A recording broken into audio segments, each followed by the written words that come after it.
obviously, like you're saying, all speed guys. That's what Matt Rhule goes after, and that's what he's been landing. I mean, the 4-star in Demetrius Bell, who he's a burner, and you keep adding. You've been adding wide receivers like crazy. Jeremiah Charles is another one here as of late, and you add some tight ends as well. So big fast guys as well, and you see a trend here. And Matt Rhule hasn't made any hasn't hit any of that. He knows what he's after, and he's going to go develop these guys and give them a chance to play at the next level.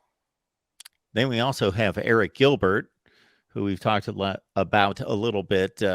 35 catches, freshman All-American 2020. LSU has had quite the journey through the SEC from LSU to Florida, where he was only in school for 3 to 4 weeks. Don't even know if he enrolled at school.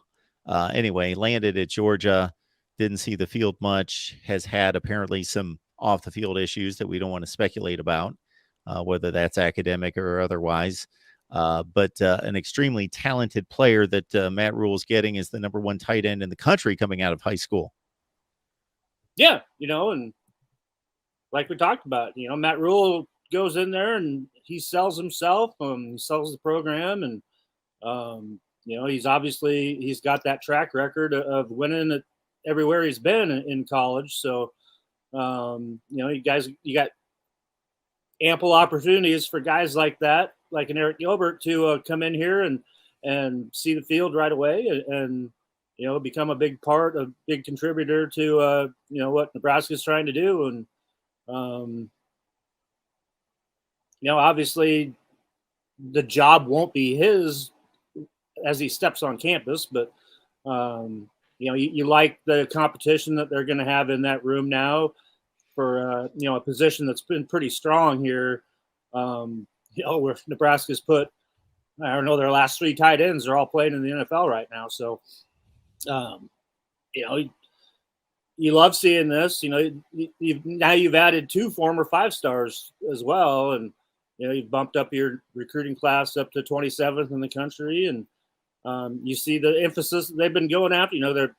They're getting commits from the next class already. Hosting events every weekend, and you see the push that they're making on one Dylan Raiola right now, where you have 9 coaches in Chandler, Arizona right now. I don't know if Dominic is hosting a sleepover down there, for Uncle Donnie there or and his gang, but and with the recent interviews with Dominic Raiola that On3 did, you see how much Nebraska's in the picture, with the number 1 player in the country for 2024. So pretty impressive what they're doing. And Matt Rhule was the first head coach to make his in-home visit with Dylan Raiola as well. So you see how involved Nebraska is with this, and which could be a game changer if you land a guy like that, where obviously,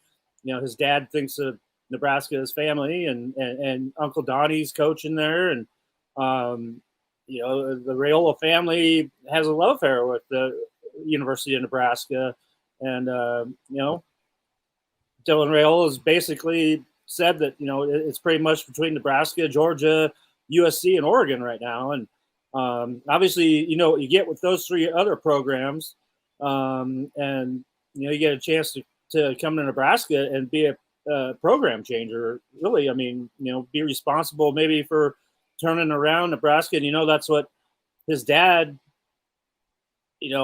calls Nebraska a sleeping giant. And you see the kind of effort. I mean, nobody else's entire coaching staffs are down watching a quarterback here in January of he hasn't even started his junior year yet. So Nebraska making huge waves here recruiting, and you got Matt Rhule bouncing around the 500-mile radius around here as well, offering some of the top players in this region as well, and making his presence known.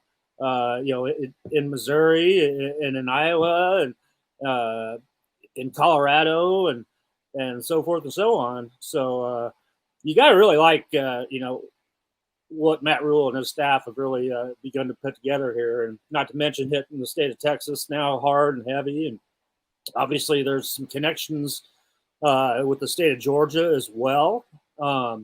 So all things look great right now, and it's full court press time. And the dead period starts here January 30th, and signing day is next Wednesday on the 2nd, and then you get a little bit of coaches take a break for a little while before spring ball starts up here. Yeah, as you outline that, I'm trying to picture 9 coaches walking in the front door, but that definitely shows commitment. That shows that, hey, we're all in, and we are all devoting our time for the next day or two to you and getting to know you and continue the relationship, build the relationship. And that's even on the defensive side of the ball. Hey, we all want to come see you, meet you, spend time with you, show that you're important to us. So if nothing else, hey, it might overwhelm a young man, but Dylan Raiola, I've got to think, has a ton of confidence. So that's not an issue, but that it definitely shows the commitment. And, I can't imagine that those 9 coaches are going to leave and Dylan Raiola is going to have a doubt how much Nebraska wants him. Absolutely. And what happens when, a high profile recruit like that, as a number 1 player in the country, once he does commit to a school, you see dominoes start to fall as well. As that's such an attraction to a lot of other high profile players that say, hey, you know what, I want to go play with him. So that's why you see all those position coaches down there. You see the offensive coordinator, you see the defensive coordinator, running backs, wide receivers, the whole shebang, linebackers, defensive line coach, secondary coach. And it's just a full court press, like I was saying, that, Nebraska's all in on this, and obviously looking not just at Dylan Raiola, but seeing what other pieces to the puzzle that they can add, if they do land a player like Dylan Raiola. That's why you see all the elation and emotion and joy from the coaching staff when they reel in somebody to that degree. Sure, it's about that player. It's about Dylan Raiola and all that he could bring, but exactly what Greg outlined there, because the impact of that you can't really determine, but that there's an impact and it's positive, because if you can get one guy like that, then it changes the game, and it just changes the perception of what the program's all about, what it's capable of doing with other top players in the country.